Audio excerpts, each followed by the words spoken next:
जिसमें मैं army man का किरदार मैंने निभाया है। तो उनको वो बहुत पसंद आया, तो उन्होंने मुझे मैसेज करके बोला कि आप बहुत अच्छा काम किया, मिलने आइए। तो मैं उनसे मिलने गया था, फिर वो काजोल जी नहीं थी, वो अंबिका थी जो कैरेक्टर है। तो उसके बाद it's easier for us to work of course. और कॉलोनी वालों को लेके जाना और फिल्म देखना, she is very happy, both my parents are very happy. मेरा ये बचपन का वो था that I have to be an actor. I was very एक कुछ क्लैरिटी होती है ना लाइफ में कि आपको करना क्या है, दैट वेयर यू बिलोंग। नमस्कार, मैं हूं आपके साथ प्रेरणा कौशिक और आप देख रहे हैं एनबीटी एंटरटेनमेंट। और आज हमारे साथ हैं वो शख्स जिन्होंने माँ में सिर्फ एक्टिंग नहीं की बल्कि जिया है हर एक सीन को। जितिन गुलाटी, बहुत बहुत स्वागत है आपका। Thank you, thank you, thank you for having me. तो शुरुआत आपके रोल से ही करते हैं और मेरे मन में सवाल बहुत सारे आ रहे थे आपको देखने के बाद और आपके रोल को देखने के बाद। तो जब पहले आपको स्क्रिप्ट ऑफर की गई तो फर्स्ट आपका रिएक्शन कैसा था? मेरा पहला रिएक्शन था कि काजोल जी के साथ फिल्म कर रहा हूँ। I think that was one of the biggest reasons of मतलब ये फिल्म करने के लिए। मुझे एक्चुअली विशाल विशाल जी का मैसेज आया था। उन्होंने मेरा एक शो देखा था काला ऑन हॉटस्टार, जिसमें मैं आर्मी मैन का किरदार मैंने निभाया है। तो उनको वो बहुत पसंद आया, तो उन्होंने मुझे मैसेज करके बोला कि आप बहुत अच्छा काम किया, मिलने आइए। तो मैं उनसे मिलने गया था, लेकिन तब तक आई थिंक फिल्म की राइटिंग भी चल रही थी। कुछ डिसाइडेड नहीं था।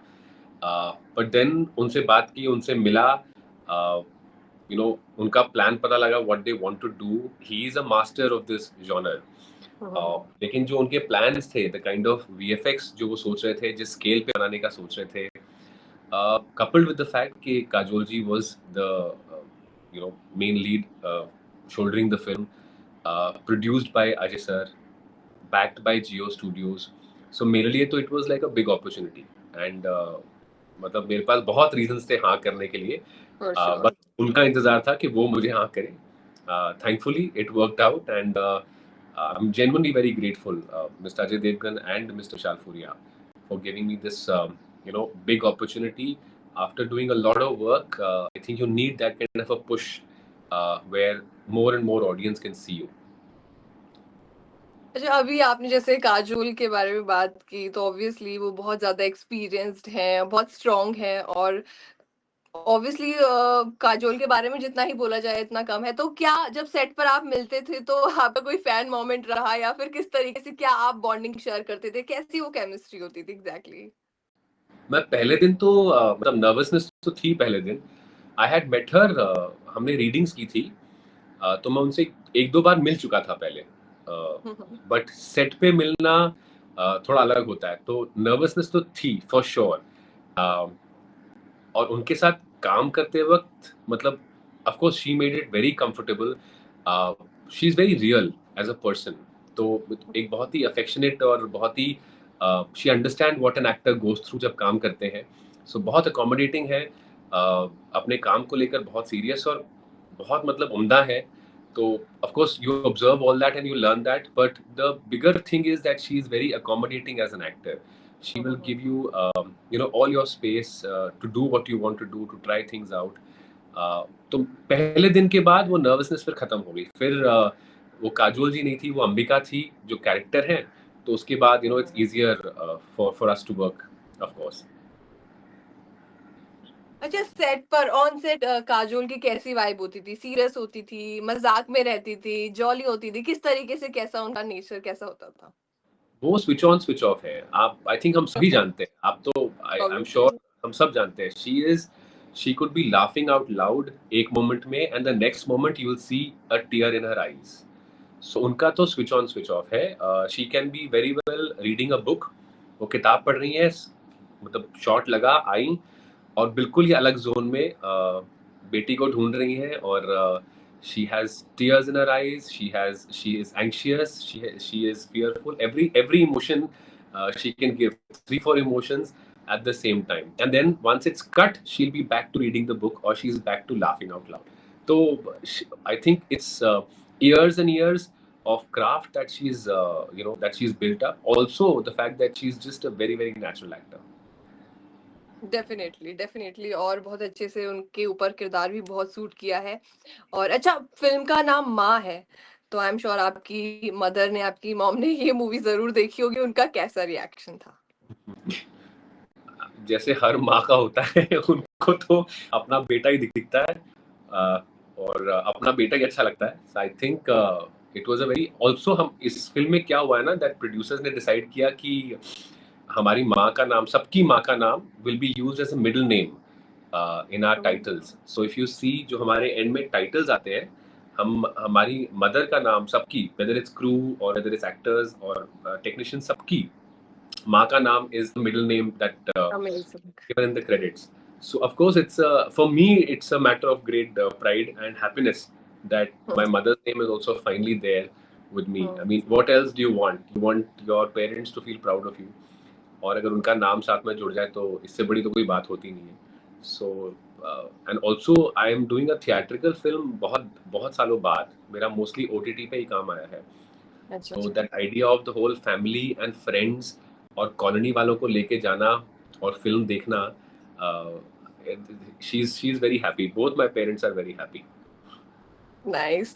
अच्छा, पापा आपके इंडियन नेवी से रिटायर्ड हैं, खुद आप कॉर्पोरेट बैंकर थे, और फैमिली से एक्टिंग का दूर-दूर से कोई नाता नहीं था, तो आपका कैसे इसमें एंट्री हुई? क्या था एग्ज़ैक्टली वो आपका सफ़र, समझना चाहूँगी मैं? मेरे तो आज तक कोई भी फैमिली में ऐसा नहीं है जो सेट पे भी आया है, ओके। दूर दूर तक।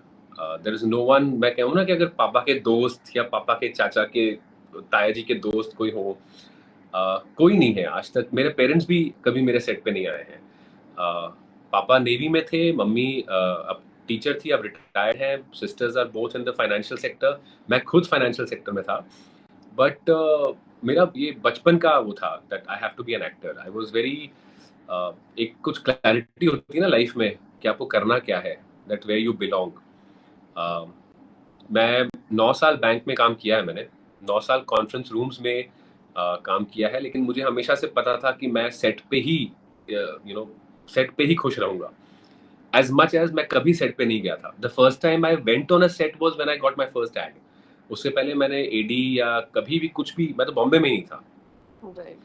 But I don't know, I don't, कई बार मुझे लगता है शुड पास्ट लाइफ का कुछ रह गया था, which is, so for me it was from childhood only. I wanted to be an actor. And so college, school, I was always on stage. College के बाद बैंक की नौकरी लगी, बट था कि एक बार ट्राई तो करना है, तो फिर मैंने एक्टिंग क्लासेस शुरू कर दी थी दिल्ली में।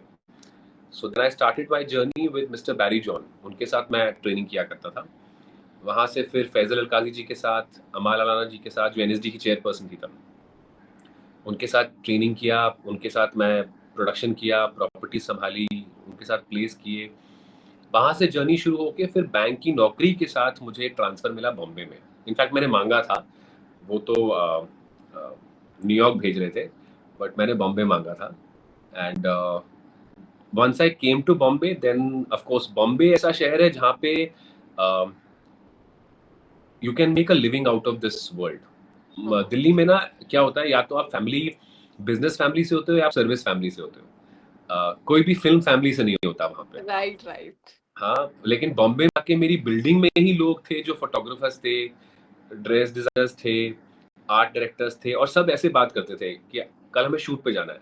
दिल्ली में मैंने आज तक नहीं सुना था। दिल्ली में लोग बोलते थे मैं फैक्ट्री जाऊंगा या मैं ऑफिस जाऊंगा। So you don't know how to make a living there, with this field. यहाँ पे तो हर कोई, अगर आप बॉम्बे में है तो हर कोई ऐसी बात करता है कल शूट पे जाना है मुझे। So then I think the city only takes you where you have to go. City really helps you, और ये सिटी बैठने तो देती नहीं है। सो देन आई स्टार्टेड, मैंने पिक्चर्स कराई अपनी यहाँ पे, और मेरे उन फोटोग्राफर ने, विशेष वर्मा से मैंने फोटोग्राफ्स कराई थी। उन्होंने मुझे 2 लोगों के रेफरेंस दिए, मैंने उनको अपनी फोटोज भेजी, और उन्होंने मुझे ऑडिशंस पे भेजना शुरू कर दिया। तो फिर मेरा ये, माय जर्नी वाज 9 to 6 नौकरी, और हुँ, रोज 7 से 11, 7 से 10 auditions. And then the first ad happened and many ads happened and then the first film, and then I decided I'll have to quit now. फिर मैंने बैंक की नौकरी छोड़ दी। फाइनली। लंबी कहानी अच्छा, है। बिल्कुल। अच्छा, जैसे आपने बताया कि आपका थिएटर का बहुत बैकग्राउंड रहा है, आपने थिएटर में काफ़ी काम किया है, तो थिएटर और मूवीज़ में कुछ ज़्यादा अंतर लगता है आपको, या थिएटर में ज़्यादा मज़ा आता है, या मूवी में करना काफ़ी कुछ अलग हो जाता है? तो कैसा क्या एक्सपीरियंस रहा आपका ओवरऑल? दोनों का अपना-अपना अपनी अलग जगह है। ऐसा कुछ फ़िल्में बहुत टेक्निकल होती हैं, मतलब कैमरा के सामने एक्टिंग करना it's a technical field, whereas in theatre once you are on stage you own that stage, you know. Also there is a certain projection that is required theatre में, because 100 लोग सामने बैठे हैं और सबसे पीछे वाले को भी आपकी आवाज़ पहुँचनी चाहिए। आजकल चाहे तो माइक्स हैं वैसे तो, लेकिन फिर भी there is a certain tuning that you have to do when you are on stage. Whether it's to do with whether you have to make your performance big, or you have to do a certain way so that it reaches all the 100 people. कैमरे पे वो technical चीज है। Camera अगर आपके close up लगे हुए हैं, देन इवन इफ आप कुछ दिमाग में सोच रहे हो वो भी कैमरा कैप्चर कर लेता है। सो थोड़ी सी ट्यूनिंग की जरूरत होती है। बाकी एक्टिंग की सच्चाई तो दोनों में सेम ही है। अगर आप ऑनेस्टली दोनों चीजें करेंगे तो मीडियम में कोई फर्क नहीं है वैसे। नहीं, बट ऐसा माना भी जाता है और देखने को भी मिला है, जो लोग थिएटर करते हैं, वो लंबी रेस के घोड़े होते हैं और उनकी एक्टिंग में एक अलग बात होती है, वो मंझे हुए कलाकार होते हैं। हाँ, बिकॉज थिएटर आपको रियली प्रिपेयर कर देता है। एक तो बहुत थिएटर बारीकी से उसमें काम करने का मौका मिलता नहीं, काम से ज़्यादा थिएटर का जो डिसिप्लिन है ना, इट इज़ नॉट जस्ट कि मैंने स्टेज पे काम किया है, इसीलिए मुझे एक्टिंग आती है। मैंने स्टेज के पीछे भी काम किया है। है। हुँ। मैंने प्रॉपर्टीज़ भी सँभाली है। मैं जब अमाल अलाना जी के साथ था, कितने सीनियर एक्टर्स होते थे, मैं उनका खाना सँभालता था। यू नो उनको क्या चाहिए, प्रॉपर्टीज़ क्या चाहिए। मेरा एक काम था कि जैसे एक शो में एक सीन था, जहाँ पे एंड में लीड एक्टर कन्फेटी फेंकता है पूरे स्टेज पे। तो और मेरा ये काम था कि जैसे ही कन्फेटी गिरी और पर्दा बंद हुआ, आई हैव टू गो और मेरे को पूरा झाड़ू लगा के फिर से कन्फेटी कलेक्ट करनी है, so that we are ready for the next show. So I think theatre ना आप में एक अलग तरीका का डिसिप्लिन और एक क्राफ्ट को लेकर अप्रिसिएशन डाल देता है, because you have gone through that rigour of what it takes to really finally become an actor, a good actor. Also 2 घंटे एक परफॉर्मेंस संभालना, उस परफॉर्मेंस को कई बार 20-20 बार करना एक महीने में। सो आप गलती करते करते भी सीख जाते हो। सो वो हमारे यहाँ पे भी होता है। मैं अगर आपको बताऊं तो मैंने बहुत कुछ अपने ऑडिशन रूम में सीखा है। जब मैंने एड के ऑडिशंस दिए हैं, फिल्मों के ऑडिशंस दिए हैं, ओटीटी के ऑडिशंस दिए हैं, as much as I trained with people, my biggest learning has been through auditions, जहाँ पे आप ऑडिशन करते हो 100 लोगों के सामने, जो भी वही जॉब चाह रहे हैं जो आपके जिसके लिए आप ऑडिशन कर रहे हुँ, हुँ। हो। And the wait, the whole process of it itself teaches you a lot. So I think you become a better actor if you keep up to the rigor, and if you've really not given up. बाकी theatre का actor अच्छा होगा या film का actor अच्छा होगा वो जरूरी, I don't believe in that. It is just about कि कहाँ से आपने लर्निंग लेके अपनी लर्निंग छोड़ी नहीं है। बिल्कुल। बिल्कुल, अच्छा, माँ के बारे में अब बात की जाए तो हमने आपका जो किरदार देखा उसको बहुत पसंद भी किया गया। बट आपने अभी तक जितनी भी वेब सीरीज़ की हैं, फ़िल्में की हैं, जैसे बम्बई मेरी जान हो, काला हो, तो उसमें आपका एक अलग तरीके का रोल है, इंटेंस है, सीरियस है। तो अगर उसी के बारे में बात की जाए, आपके ज़्यादातर एक तरीके के रोल हैं, तो कभी आपको ये नहीं लगता कि मैं टाइप कास्ट हो जाऊँगा, एक ही तरीके के मैं रोल कर रहा हूँ? एक्चुअली मुझे तो नहीं लगता कि एक तरीके के रोल है। बम्बई मेरी जान में एक गैंगस्टर था, काला में एक मर्द और एक औरत दोनों था, मतलब ट्रांसजेंडर भी था। त्रिभुवन मिश्रा में कॉमेडी था proper, I was playing a male gigolo. तो इफेक्टिवली तो मैंने अपने रोल्स के थ्रू बहुत अलग अलग कैरेक्टर्स निभा लिए हैं। बट आपका ये कहना सही है कि सारे इंटेंस ब्रैकेट में आते हैं, मतलब all of them are intense, all of them are dramatic. Maybe I think every actor has a perception. Maybe I'm perceived as a guy who is better at dramatic parts. But as I said, I am waiting and I hope that somebody out there is listening. I would love to do something in the romantic space now. So अच्छा होगा अगर ऐसा कुछ आ जाए तो। अच्छा, कोई role अगर आपको करने का मौका मिले, या फिर कोई ऐसा को-स्टार जिसके साथ आप काम करना चाहें? कितने मतलब लोग हैं। मैं I would love to work with Tabu ji, Vidya Balan ji. I think मेरी बहुत एडमिरेशन है उन दोनों के लिए, the kind of career they had, the kind of work they have done. I would love to work with Pankaj Tripathi ji. मैंने एक्चुअली बहुत अच्छे एक्टर्स के साथ काम कर भी लिया है, तो काफ़ी इच्छाएं तो पूरी हो चुकी है मेरी। But I would genuinely, if you're asking me, if I get a chance, I would love to work with these three people for sure. Obviously आपको ये मौका ज़रूर मिलेगा। और अगर स्पेसिफिकली अभी माँ के बारे में ही मैं बात करूँ तो, क्योंकि अभी हमारे टॉपिक बहुत ज़्यादा भटक रहे हैं, बहुत सारी बातें हैं करने की, बट अभी रिसेंट आपकी माँ रिलीज़ हुई है, माँ मूवी रिलीज़ हुई है, जिसको बहुत अच्छा रिस्पॉन्स भी मिला है। तो अभी तक आपको कौन से वो बेस्ट कॉम्प्लीमेंट्स मिले? क्या वो कॉम्प्लीमेंट्स थे जिसको सुनने के बाद आपको मज़ा आया हो या आपको लगा हो कि वाक़ई मेरा काम सफल हो गया? फैन से हो, चाहे वो फैमिली मेंबर से हो, किस तरीके के कमेंट्स आपने रिसीव किए? मैं ना कॉम्प्लीमेंट्स से ज़्यादा ध्यान नहीं देता हूँ। दिमाग पे चढ़ जाते हैं। बट ओवरऑल आई थिंक सबसे अच्छा जो मेरे को जो फीडबैक मिला है वो है कि the presence is very strong and the fact that सबको काम पसंद आया है। किसी ने भी अभी तक ये नहीं कहा है कि कुछ सुर गलत था या मजा नहीं आया, ऐसा कुछ किसी ने नहीं किया। और मैंने भी अब 5 बार फिल्म देख ली है, ओह सो आई वाओ! 5 बार। हाँ, बिकॉज़ बहुतों के साथ देखी है ना। पहले फैमिली के साथ तो नहीं जा पाया मैं, बट हुँ। दोस्तों के साथ देखी, फिर एक अलग सेट ऑफ दोस्तों के साथ देखी, फिर प्रीमियर पे देखी थी। So I have been watching only and I think I will go this week again. But as I said, uh, the it's been appreciated. All the reviews have been very encouraging. मेरे लिए इतना काफ़ी है कि जो मुझे दिया गया था उसको मैं अच्छी तरह से निभा पाया, और मेरे डायरेक्टर और मेरे प्रोड्यूसर्स बहुत खुश हैं मुझसे। नहीं, और ऑडियंस आपके फैन्स भी बहुत ज़्यादा सैटिस्फाइड हैं, आपके लिए बहुत अच्छे-अच्छे रिव्यूज़, बहुत अच्छे कमेंट्स सोशल मीडिया पर भी देखने को मिल रहे हैं। Thank you so much. वो मतलब that those they are very encouraging. मतलब if there is one thing that really keeps me going is those messages.